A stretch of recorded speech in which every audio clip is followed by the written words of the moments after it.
family was able to make so much money. How much money did they make in total? I mean, if you Google their value, it's between 10 and 20 billion reported. Nobody knows exactly how much. They're a really secretive family. One of the most internet scrubbed families, and Richard Sackler in particular, people I've ever encountered. You just can get very little information on them. Wow. But, you know, and the other, I think, big part of the story that surprised me was the FDA, right? And the FDA's role in opioid approvals. And in the case of OxyContin, you know, we think about like the FDA as this big, giant bureaucratic organization. And, you know, you think, we were talking about stem cells a little bit earlier, that if you want to get an approval for a drug, you know, and well, okay, you got to send it to the FDA, and it's going to be reviewed by this massive board of scientists and, you know, experts, and they're going to make a determination after careful analysis, right? That's not how it works.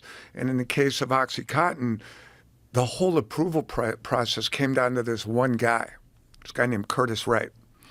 And Curtis Wright, when Purdue Pharma needed the FDA to approve, they'd spent $30 million developing this drug. The whole business of drug developing is fascinating, but they were all in, and they needed this drug, and to keep the company alive, they needed the FDA to approve it.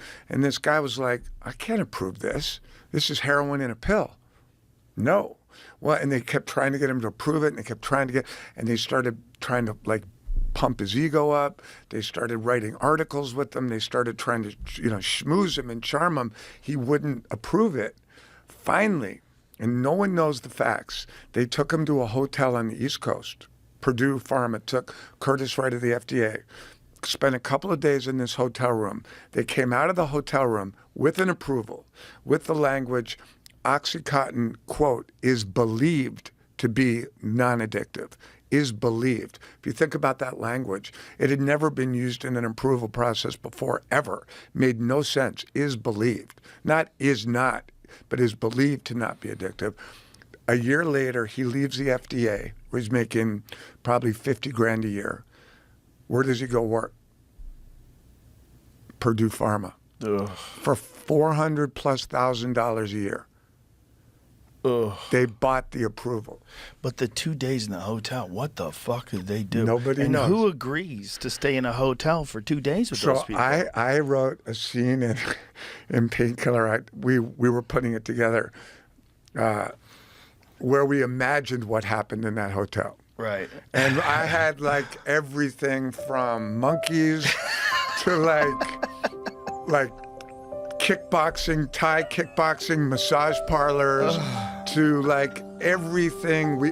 I wanted to film the most debaucherous 2-day, like anything your mind could think of, like the craziest of the right? Water sports. All of it.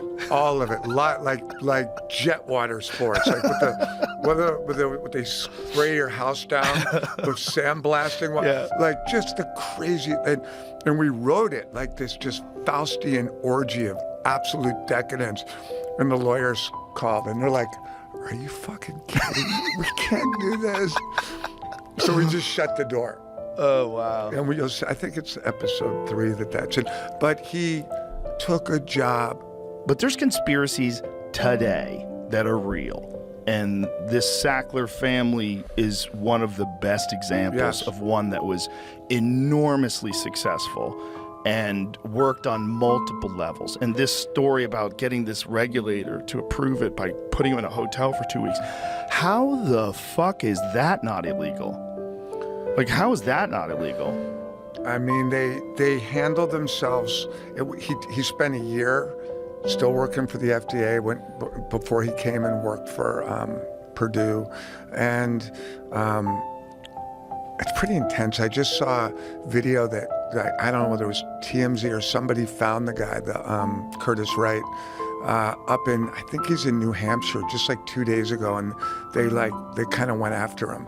Oh, wow. And I was like, they're like, what do you say? What do you have to say about the show? What do you think? And he like got in his car and wouldn't talk.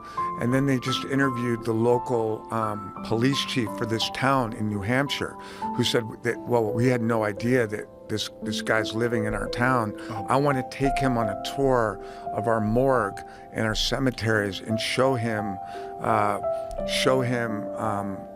think you'll find Curtis Wright if you look him up. That is the definition of living in hell. Yeah, and now and that's,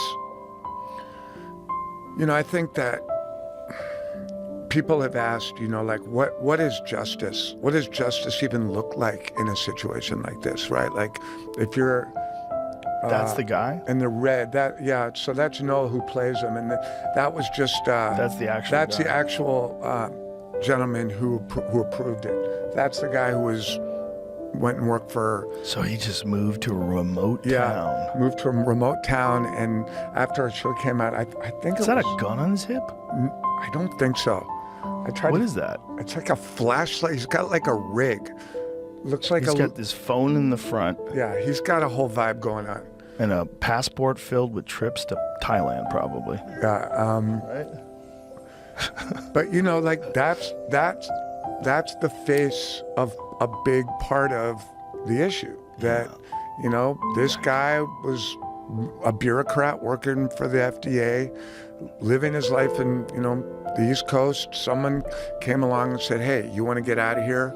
You're making 50 grand. Just say that you believe this to be less addictive. That'll get us the approval, and you're good. We're going to make you good." And here we are. And that revolving door still exists today. That people go from the FDA right into pharmaceutical companies today. For sure. And it's so weird that that's legal. And another big part of the game are these medical journals, right? Like there's something called the New England Journal of Medicine. And like a big thing is for a doctor these journals are owned by the pharmaceutical companies, right? So think about it. You own Purdue Pharma.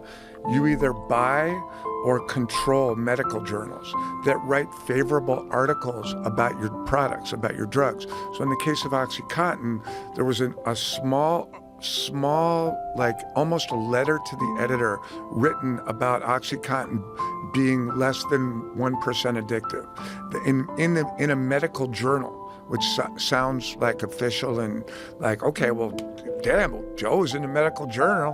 Right. Let's go. But these are controlled by drug companies, and they're not legit. It's fake news. It's real fake news, and it's all part of the ecosystem of selling drugs. And these are the big drug dealers. Like we talk about Chepo or Pablo Escobar, Eric Newman, my buddy who was the exec producer on this, he produced Narcos and went deep on Pablo Escobar. And he's like, when he first said, "You want to do this?" He's like, "These are the real drug dealers. These are the drug dealers putting up the real numbers." And they're the drug dealers who put their name on museums like the Metropolitan, the Guggenheim, the Louvre in Paris. These are the big time, hard hitting drug dealers. They're real gangsters. Oh, they're fucking gangsters, man. It's such a gangster move to put your name everywhere too. And especially on like education institutions. Dude, have you ever museums? Been in the Metropolitan Museum of Art's Temple of Denver, the giant glass? It's the biggest exhibit in the Met in New York City, and that was the Sackler wing. And I would go in there when we were making the show, and it was this giant. It's on the north side of the Met. It's a massive art wing, and you go in there, it says the Sackler wing, and you go in there and there's parents running around with their kids. The last time I was there, I saw a guy get on his hands and knees and propose, and it's just this happy, joyful room built on OxyContin. And 2-3 months ago, they took the name down. They finally took the name down. Finally? Yeah, after all these years. Yeah, so they've taken, and this is the thing that, like, what Arthur Sackler cared more about than anything, which is like the same as Alfred Nobel, right? You know that Alfred Nobel made dynamite. That's how he made his money. It was a fascinating story that Nobel was the inventor of dynamite. It's almost like an Oppenheimer situation. Wow, I didn't know that. And the story is that someone ran a false obituary. They thought he died, and they called him a merchant of death. The great merchant of death is gone. this guy Nobel, who invented dynamite. And at that moment, he realized, fuck, this is how I'm going to be known. This is going to be my legacy, the Merchant of Death. He took a huge chunk of his fortune and started the Nobel Peace Prize. So when you hear the name Nobel, you don't think about dynamite, right? He invented dynamite, hand grenades and howitzer rounds and munitions. That was all Nobel. Now you just think, oh my God, Barack Obama just won the, Dalai Lama just won the, Martin Luther King and won the, like, this guy made it off of dynamite. That's insane. Right? And so the Sacklers were like the same thing. Wait a minute. We know what we're selling here. We know where our money's coming from. Look at that. There Merchant of Death to pioneer of Nobel Prize. The Nobel Peace Prize was a big bait and switch. So nobody thought about the fact that this dude, you know, go look at the body count of Vietnam.